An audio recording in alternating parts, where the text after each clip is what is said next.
She was like,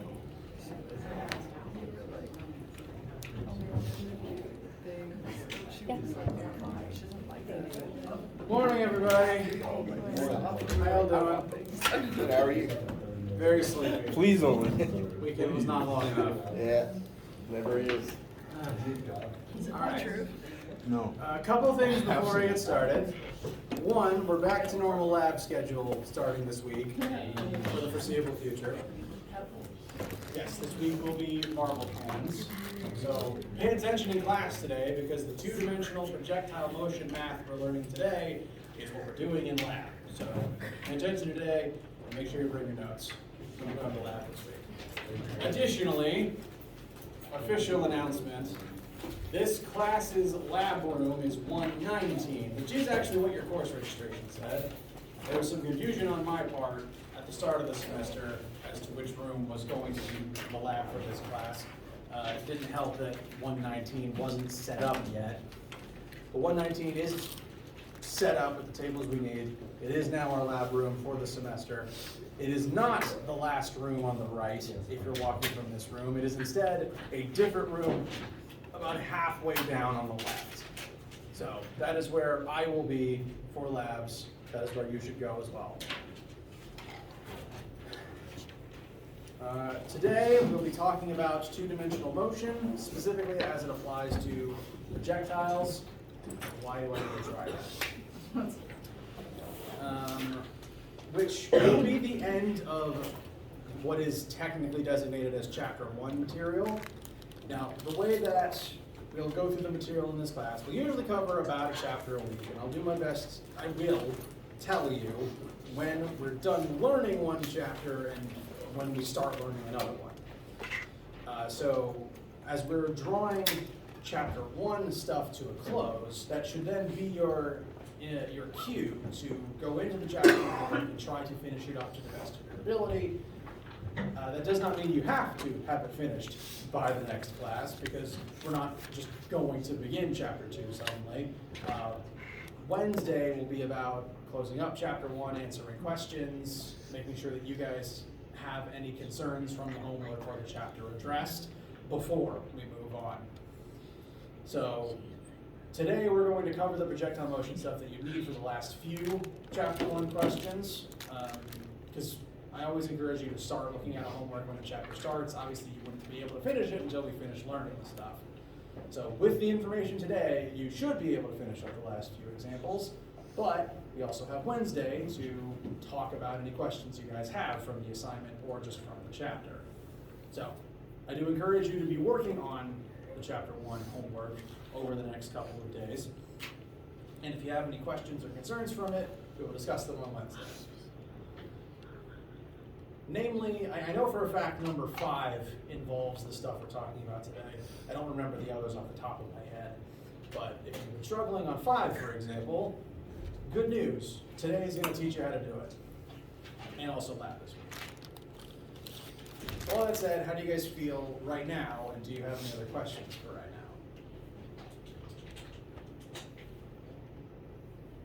now? All right. In that case, let me that back up, and let us continue on. Last time,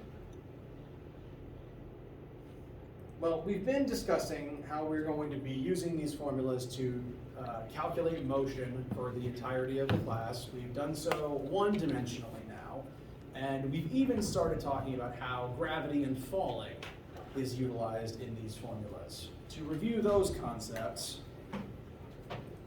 briefly, as they will be at the forefront of today. Gravity is technically a force, which means that it pushes and pulls things towards Earth's core. And every different object does have a different weight.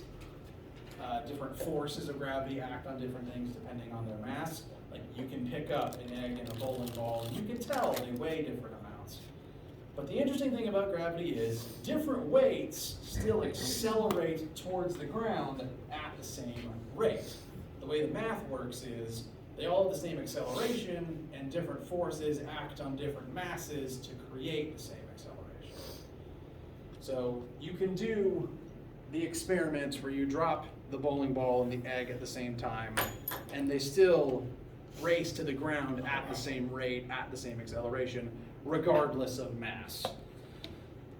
So when an object is in the state of free fall, which means it counts as a projectile. Anything that is in free fall counts as a projectile. That includes thrown inanimate objects, that includes arrows and similarly launched inanimate objects. It also includes humans as you jump.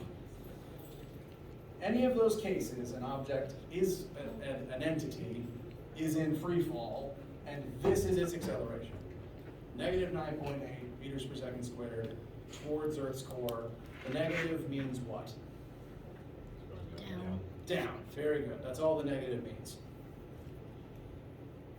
Now, this number will come up a lot. It comes up so often that physicists gave it its own letter designation to make sure that you know if you need to use gravity, you see lowercase g and you automatically know plug in negative 9.8.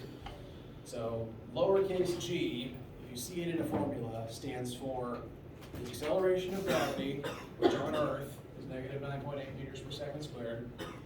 Since it is an acceleration, you can also use it as just a in your formulas if gravity is what is causing the acceleration in the particular question.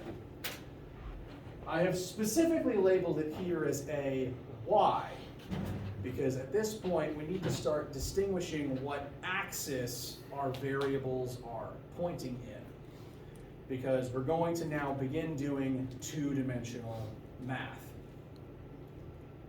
What that means is, as I said, we live in 3D space. We're only going to examine two dimensions at once, though.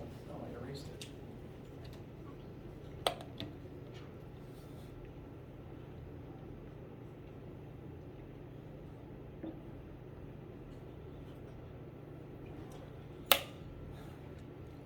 Say you are tracking the motion of an object that is moving in both the y and x-axis at the same time. Say you do this. I caught it for once, wow. That object was moving both up and down and to the right simultaneously, so moving in two dimensions at once. And in cases like that, it's important to distinguish which of the two axes a certain number is in. You could be talking about how fast something is moving down, you could be talking about how fast something is moving sideways. Specificity and direction are important. So here I've labeled a y as negative 9.8 meters per second squared for an object or an entity in free fall, because gravity specifically works in the vertical axis downwards. Now, as this is happening, to continue talking about 2D motion, as this number is true for falling entities, so too is this number. Ax equals 0 meters per second squared. Because what direction does the force of gravity point on planet Earth? Down. Not a trick, I promise. The force of gravity points down, therefore the direction it makes objects accelerate is down and only down. It has no effect on an object's horizontal motion, not directly. So when something is a projectile in free fall, not only is this true, this is also true simultaneously. That's the two-dimensional part. These two numbers are both true, just in different dimensions at once. To help illustrate this, last time I showed you this image, which is meant to illustrate how these two objects keep pace with each other vertically, even though one of them was dropped and the other was flicked sideways. The white lines represent, or are there to help you keep tabs on the fact that they are covering the same vertical distance each frame of video that passes.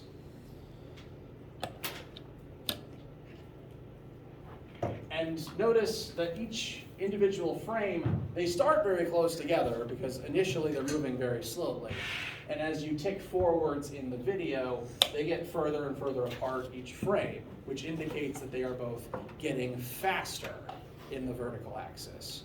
Every frame that passes, the distance between them becomes greater and greater, but they still keep, the distance between them and the previous frame gets greater and greater, but they still keep pace with each other because they're vertically, they're doing exactly the same thing. They're just falling. Yes? Okay, so the AX means acceleration on the x-axis. Correct. Is equal to 0 meters per second squared. Correct. Is that like universal? If an object is in free fall, yes. Free fall it is? Okay. And some if you're reading a question on your homework, if it says an object is a projectile, if it says it's in free fall, if it says it was dropped or thrown, those are all keywords for these numbers being true. Okay. The only times these would not be true is if an object is moving, well, one, if it isn't dropping, so is this accelerating at all? No, so would that one be any y is equal to 0 meters per second squared? Correct. And also it's AX is 0 because it's not accelerating sideways either. So these are true for any projectile that is falling, that includes jumping people, that includes thrown objects, it includes technically things launched from a bow or fired out of a cannon. If it's moving through the air and it doesn't have wings, a thruster, a propeller, a rocket, glider, a bungee cord, or anything like that, anything that is keeping it in the air or affecting its motion, it's in free fall. And these numbers are automatically true. So buzz, falling with style, is not free fall. But if something's thrown, it could be going horizontally, though, right?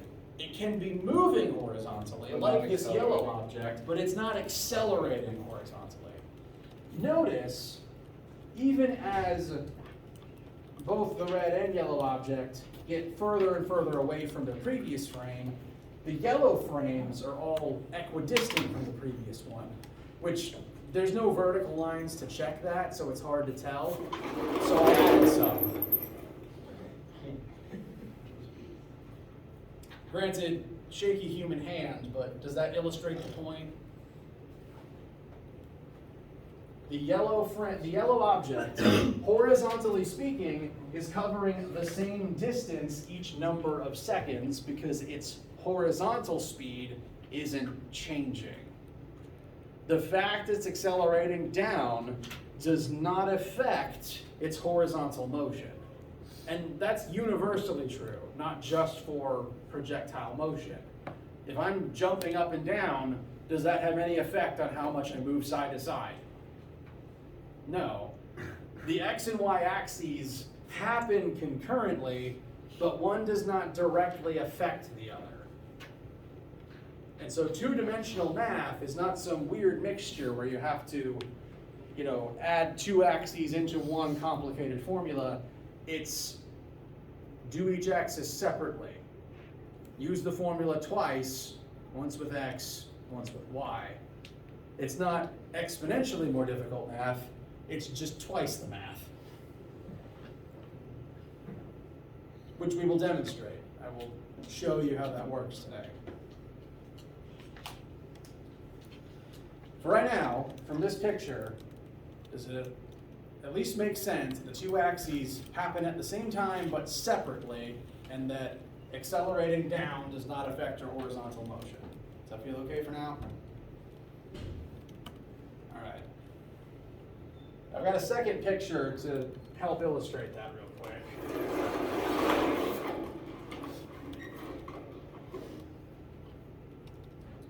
And it's actually to help put some numbers and arrows to this thing that I keep doing.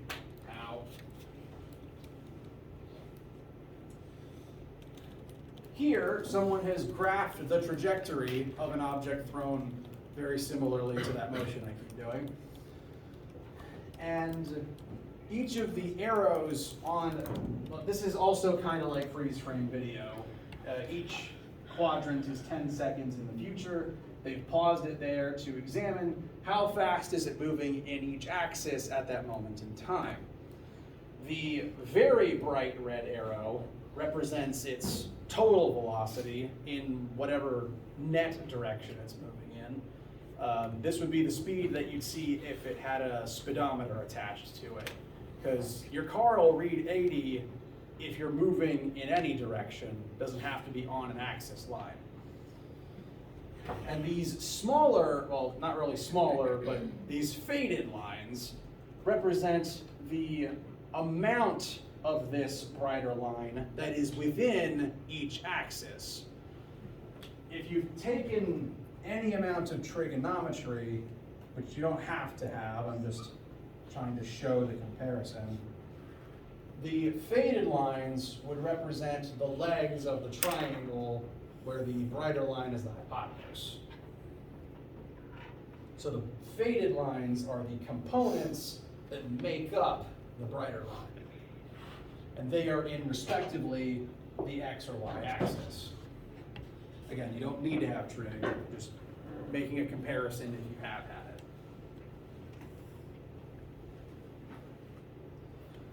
Notice, as the object rises, this vertical arrow progressively shrinks down to nothing.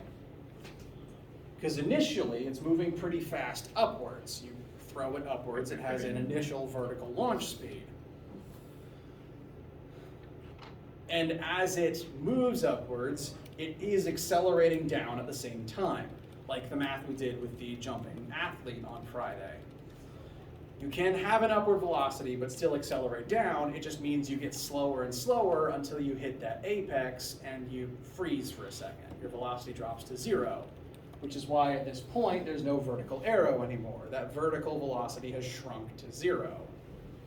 And at that point, you're still accelerating down, so now it starts getting faster and faster downwards. And that's why what goes up must come back down. Is the point called like the apex? Yes, this is the apex of its launch. It's also the apex or vertex of the parabola that it forms. Again, if you've had trig or geometry recently. Now notice, even as that vertical line shrinks and then grows downwards, the horizontal, very teeny arrow never changes. It's always pointing in the same direction and it's always the same size. Specifically because you're not accelerating sideways while this is happening. That number just doesn't change.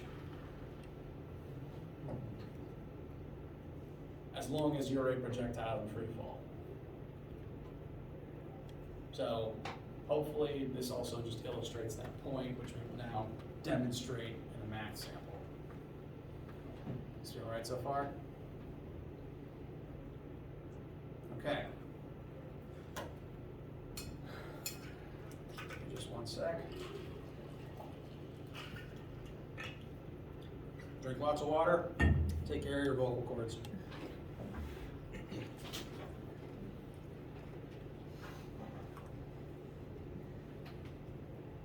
So,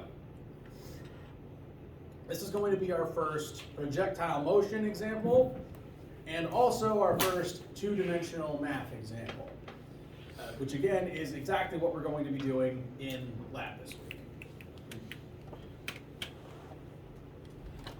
So, we are going to have a cliff.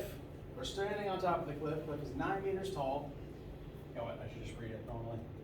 As you stand at the top of the 9 meter tall cliff, you throw a ball horizontally at 21 meters per second. As always, I recommend read the question. I'm going to add in that it helps to draw pictures. So here I have drawn the cliff with our generic all-brand sports ball.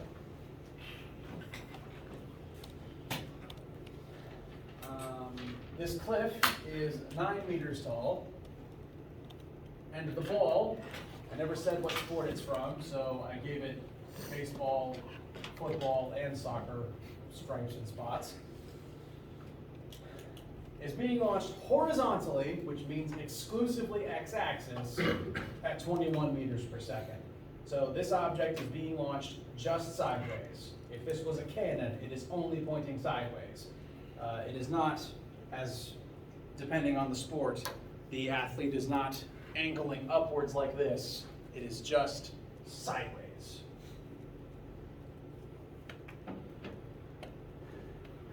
Read the question, draw pictures. Drawing pictures is a recommended part of the class. If I don't give you one, even if I do give you one, I recommend you modify it, tweak it in a way that helps your brain. I give you points on tests for drawing pictures. It's part of my grading scale. Anything you write is partial credit and gets you points, even if it's technically nonsense, because that's technically an answer, even if it's wrong. So never leave anything blank. Just pro tip. Read question, draw picture. Now we're going to list out our variables. And this is an interesting case because the question only gives us 2 numbers, but I'm able to assume and teach you guys how to assume way more than that.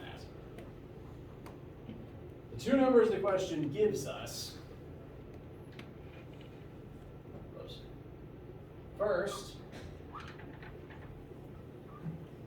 is the ball's initial height. We're standing at the top of a 9-meter tall cliff, so the ball starts at a height of 9 meters above the bottom of the cliff. And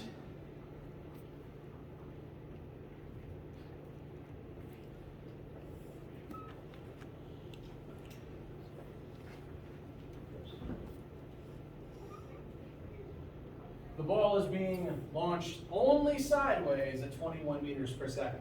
I'm going to label that as velocity, x-axis, initial. Yes? Can we assume y final as well as 0? We can. That's one of the assumptions. Very good. So those are the 2 numbers that we are explicitly told. And any questions about these or how I've labeled them? All right. Now, with physics knowledge and context clues, we can assume a few more things that will help us out, and you've already figured out one of them. The ball's going to move in a trajectory something like this. It's going to move forwards and fall down at the same time until it lands about here. We don't know how far away that is. We don't know delta x yet, but we can assume the height of this position because it's going to land at the bottom of the canyon, which would be a height of 0 if this is a height of 9. So we know the initial height and,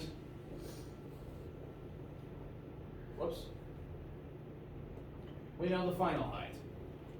So I've labeled those y initial and y final. So that's one of the assumptions that we can make to help us here. What about final velocity? Final velocity. There's one assumption we can safely make about that. First, let's consider the x-axis, because we already have something written for the x velocity. We are throwing this ball sideways, and this is the initial x speed. Given what we have discussed previously, as I motion to what I wrote on the other side of the board, about projectiles in free fall, what would the x final velocity for this ball be? Only in the x-axis.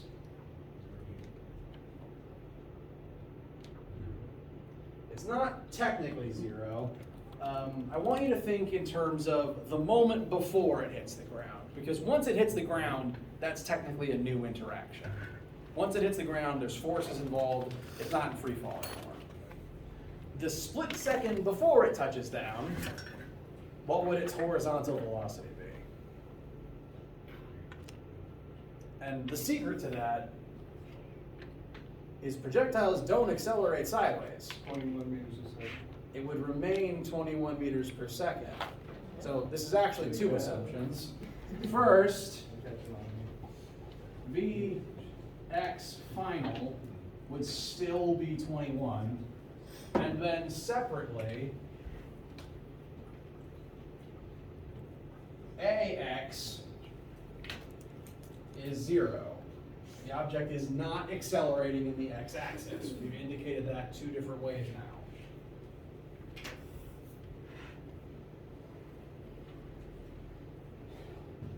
It's not accelerating in the x-axis. Which axis is it accelerating in? The Y.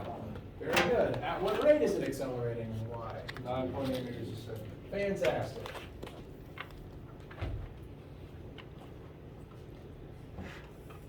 I have a question. Yes. What does the YF equals 0 meters mean? Oh, Is that- this is final vertical Oh, position. final. This is its final height. So that means when it hits the ground, it's 0 meters? Okay. Yeah, once it hits the ground, it's at the ground, and we've defined that as 0, the bottom of the canyon. So, we have assumed,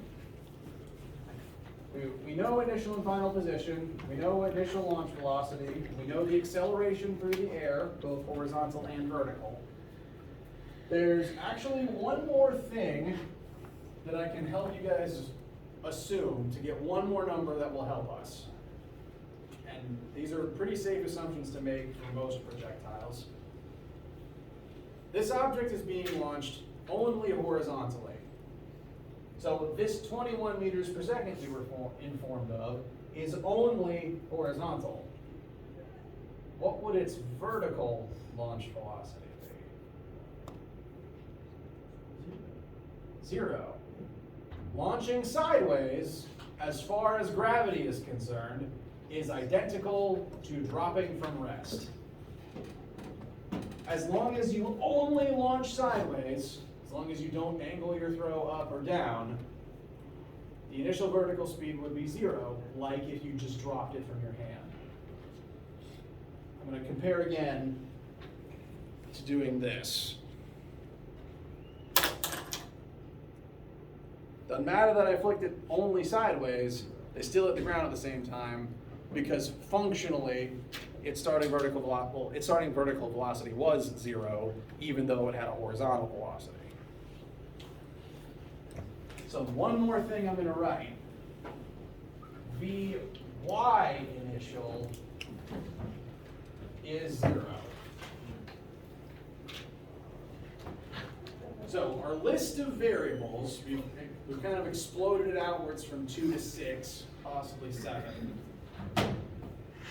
We know initial and final vertical position. We know initial x velocity, initial y velocity, x acceleration, which has indirectly informed us what final x velocity is, and we know our y acceleration. So we've got a lot of information about both axes. And that's all the numbers that we can pull out of the description for right now. Again, these questions are kind of like logic puzzles. The context of gravity, free fall, helps you make some of these other, should help you make some of these other logic leaps. And we'll be practicing how to do this. First thing we're asked, what is the acceleration of the ball on each axis? The horizontal is 0, and the vertical is?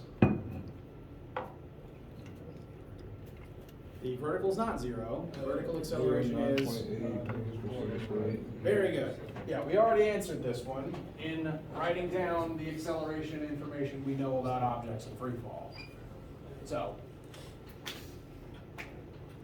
free fall, projectile, these things are automatically true.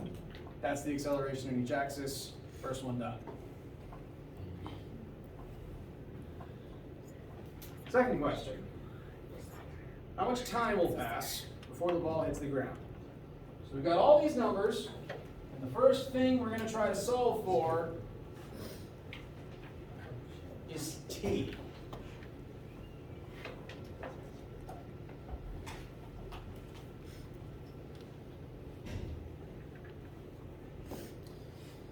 So, we've got our list of things that we know and the one thing that we want.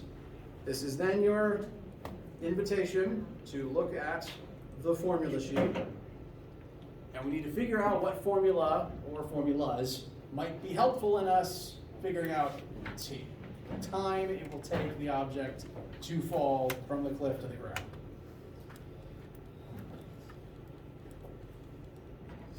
Which ones look possibly useful, given what we know and what we want?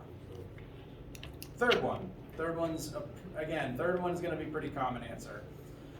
This one, because again, the purpose of Formula 3 is to show that as an object accelerates, it will displace. And the object is accelerating down as it falls down. So it's describing exactly what's happening here. Yes? Is VO the initial? It is. Any subscript 0 is the same as subscript I. The I stands for initial. The 0 stands for what is happening at time of 0. And depending on what country your professor's from, they may call it V naught. Which, just to be clear, I don't mean NOT. I mean British NAUGHT. So V naught, time at, what is the variable at 0? Because in some British English speaking countries, naught is a synonym for 0. And one of my professors who works down the hall is South African. So I also say Z sometimes without meaning to. The vertical acceleration was negative 9.8 meters per second? Correct. Okay. So, yeah, let me ask another question then, before we use this formula. This is a good formula to use, because it talks about displacing and accelerating in the same direction. If we want to know the time we spend in the air, which axis do you think will be most useful to examine first? Because we can only examine one axis at a time. We know stuff about both axes, but we can only put either y or x in here. We can't do both at once, because the two axes exist separately from one another. Wow. Y-axis. Typically speaking, the y-axis will best determine hang time, because gravity is pulling you towards the ground. Gravity works vertically. That's going to be the limit on when you hit the ground. So typically speaking, y-axis, best one to pursue for hang time purposes. So I've already written over here a version of Formula 3 where all the vectors are specifically labeled as their y-axis counterpart. Delta y, how far does it move in the y-axis, is equal to initial y velocity times time, plus 1/2 times y acceleration times time squared. So you want to make sure to only plug in the stuff we've already labeled as y.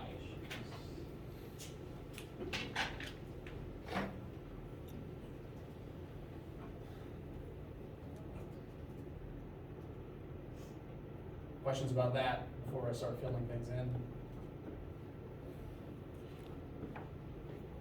All right, so delta y, how far does the object fall over this period of time from start to finish? 9 meters. Very good, but correct. Now, since we're ending beneath where we began, we're gonna end up making that negative 9 meters, because you're 9 meters below where you started and down is negative. I will show how the math tells us this though, because delta anything always means final minus initial. To calculate change in something, it's always final minus Is it initial. always a decrease, so it's negative? Yes, in this It's always case, gonna be negative for the delta y? yes, 'Cause it's- assuming I heard your question correctly. I said, so in most of physics, it's gonna be negative for delta y, the equation. Correct. So, since delta anything is final minus initial, yf minus y initial, yf is the one that is 0, y initial is the one that is positive 9. So it ends up being 0 minus 9, which simplifies to -9. This again just indicates that at however many seconds we're about to calculate, at time conclusion, the object is below where it started.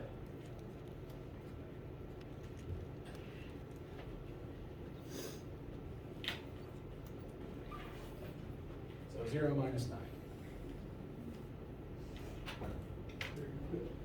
Next up, initial vertical velocity. What was that again? 0. 0. That is correct. We launched only horizontally.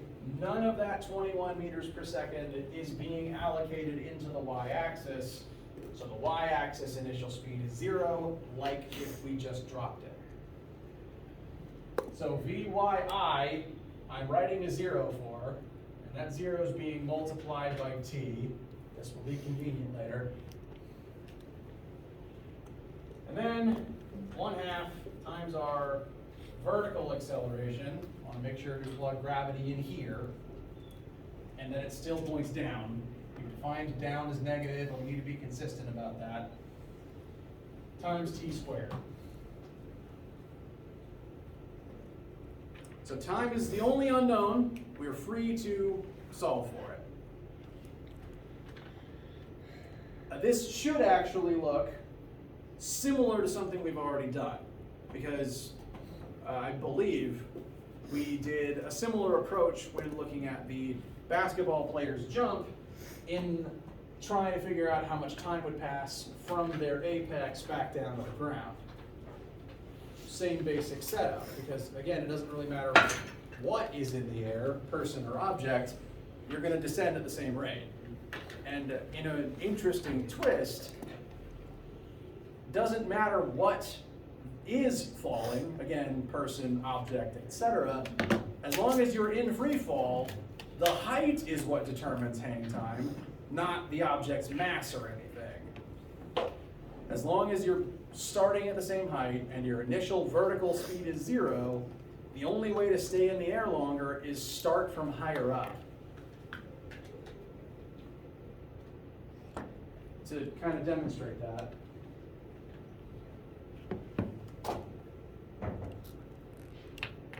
notice here how initial vertical velocity is 0, and that's just going to kind of get rid of this t. That makes sense? One, this helps us avoid a quadratic, which is nice. Quadratics are headaches. So I'm going to simplify this one step down and get rid of all the zeros. 0 minus 9 is just -9. 0 times t is 0. 0 plus anything. 0 has no effect, so I'm just going to get rid of that part.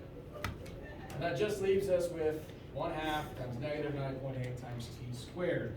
I'm going to go ahead and simplify the 1/2 times -9.8 to give -4.9. That's just 9.8 divided by 2. And it keeps the negative. We got to this point because initial vertical speed was 0. And as long as you're falling, that -4.9 wouldn't differ, because it would always come from 1/2 and 9.8. Meaning, again, as long as you're just dropping, the only number that changes is your starting height. So as a general rule, more hang time means you either need to launch something upwards or you need to start from higher up.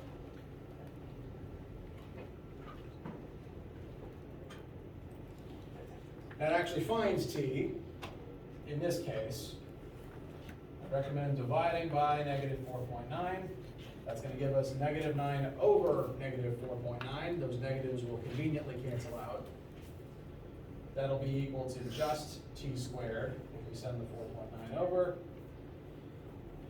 And what does that make the total hang time? Thank you. 1.35, you said? Thank you very much. That's seconds. So, if you divided right and then took the square root correctly, this is about what you should end up with. Very good. Now, The y-axis is usually the axis that's most useful for calculating hang time because gravity is in the y-axis and it's what determines when you eventually hit the ground. Now, even though we found time through the y-axis, is time a y-axis vector?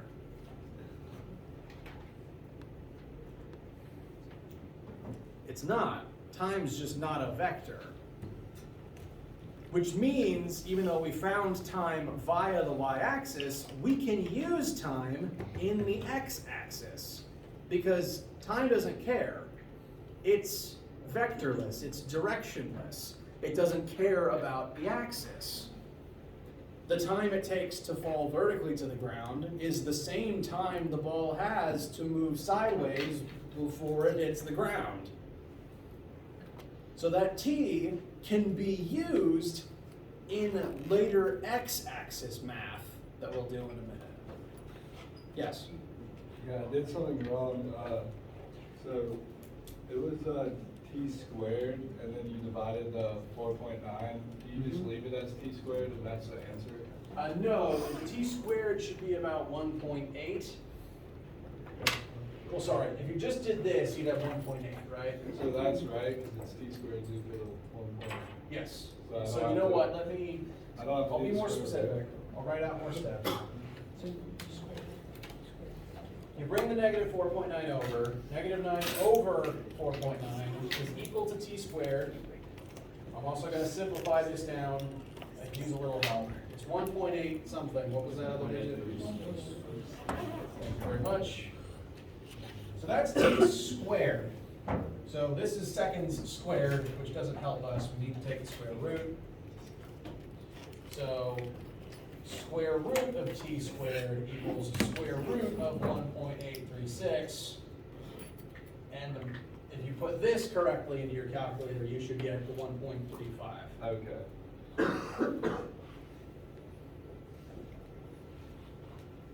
And even though the y-axis gave us that information, we can use that t in the x-axis because, I'll go back to a different slide real quick. Nuts, it's still not here. Time is a scalar. Since it's not a vector, it doesn't care about axis. So even though all this other stuff, we've specified x or y, you don't have to do that with time because it's not in an axis. You don't have time up, you don't have time east. It's just time. So it's only vectors, this list of things, that you have to be specific about.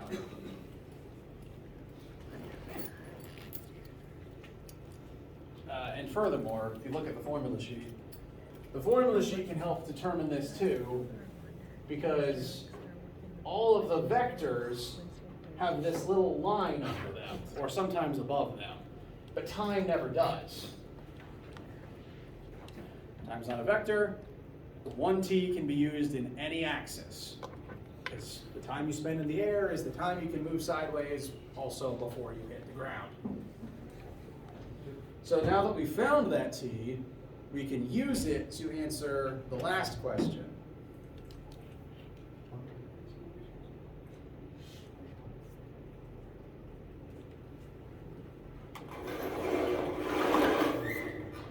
How far away from the base of the cliff will the ball hit the ground? What this is asking for, I haven't labeled this vector yet, is delta x. How far in the x-axis does the ball move before touchdown? Pardon me again. So, we now have access to all of this information, and our goal is to use it to find delta x instead of anything in the y-axis. So time can be used in either, but if our goal is now delta x, we can only use x-axis stuff to find it. So we now need to use a formula with only x-axis stuff and time, which can be either, to get this delta x. Which formula do you think might be useful?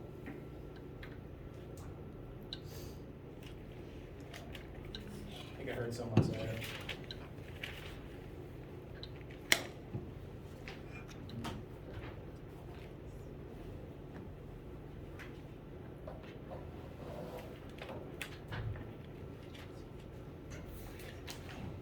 My ears aren't great. If anyone actually did say it, I apologize.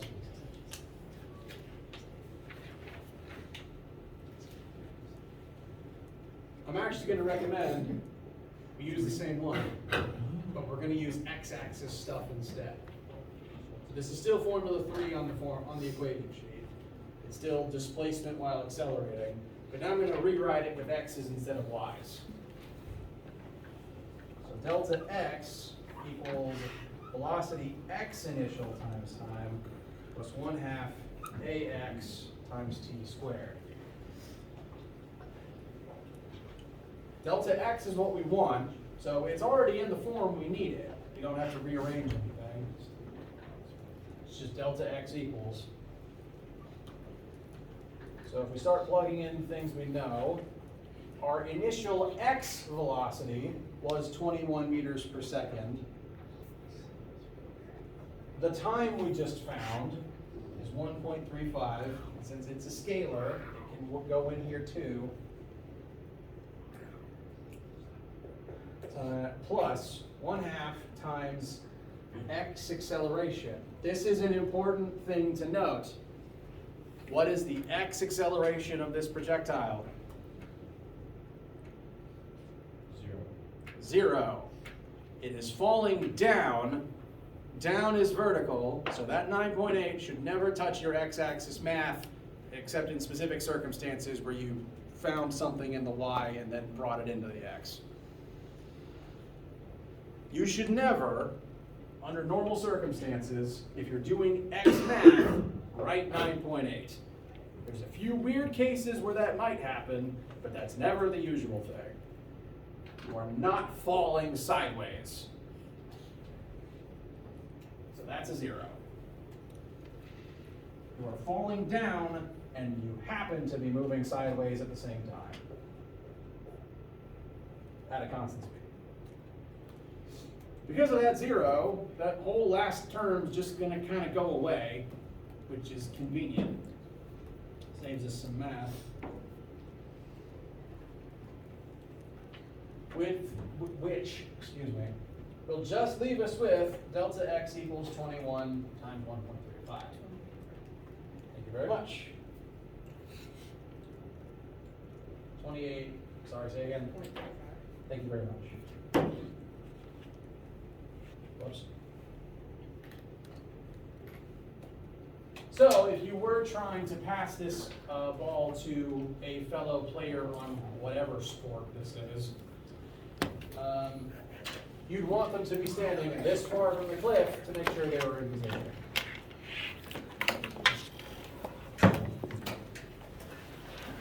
As I said, this is what we're doing in lab, so bring your notes. We'll continue practicing it then. Additionally, be working on the homework. If you have any questions about it, please email me and we will discuss them on Wednesday. Let me know if or anything you need, and I will see you for lab this week. Have a wonderful day.